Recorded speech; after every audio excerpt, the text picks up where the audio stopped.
So this was in 2009 when I was living in Knoxville. I'd been living in Knoxville for a while at that point.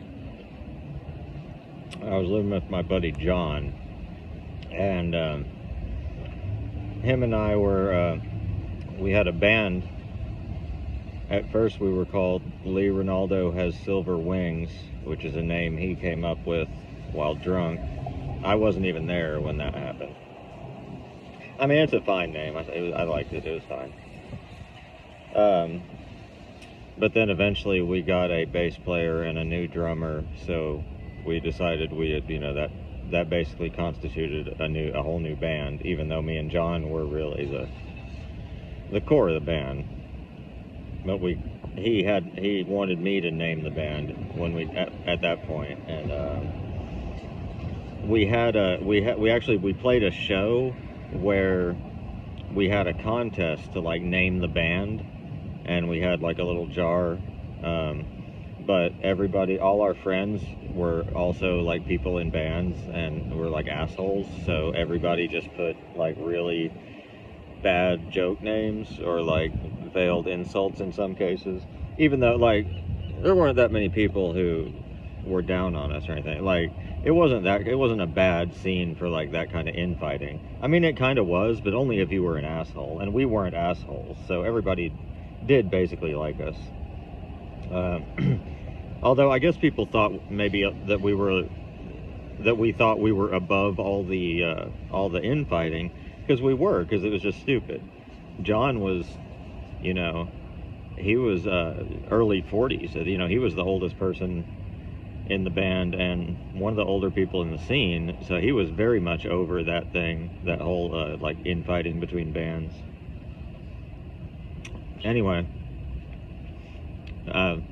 my girlfriend at the time, Mina, was there, and there were some people being sarcastic because she was a goth, and this was a scene where for some reason the indie rockers just hated the goths. There was like very separate scenes. I was the only person I knew in Knoxville, like seriously, out of hundreds of people in both like scenes, I was the only person I knew who actually would like participate in both the indie rock and the goth scenes. That's how separate they were, like separate bars, everything. It was funny. It was stupid. But anyway, she was there, and somebody suggested the band name Herpes Whore Has Nice Shoes, because Mina had these shoes. Anyway, so during this time, I'm getting to the point, the bass player that we had, the new bass player that we had when we renamed the band, which I eventually renamed it Sound of the Lost, which I thought was actually a pretty good name. Like Land of the Lost, so the bass player we got, he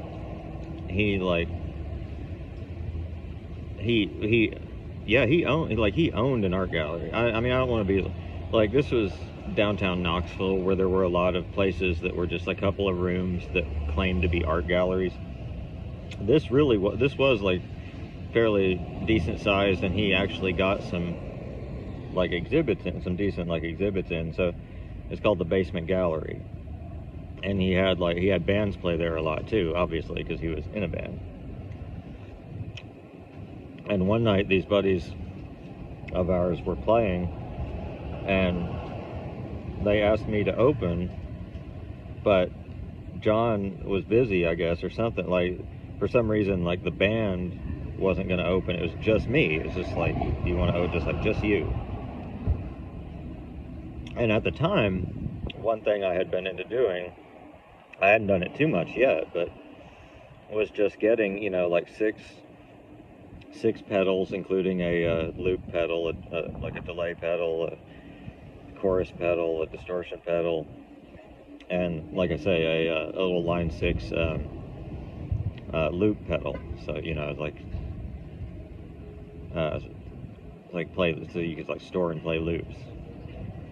So I would have like these 6 pedals and a guitar, and I would just, I would play loops, and it was this sort of ambient stuff,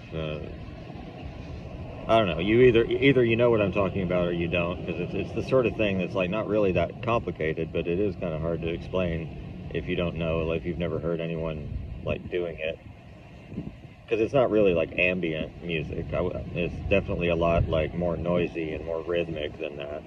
Anyway, the point is, I was like, there was a large crowd, and I was fairly drunk, but I wasn't stressed out about it at all,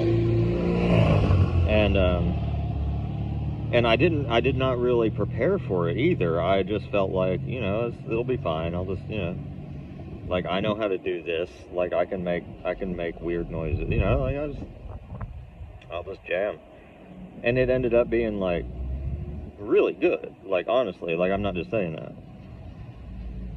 because I remember, like, afterwards, John said that his girlfriend, who was also a goth, and so she was never like in the indie rock scene at all, but his girlfriend said something.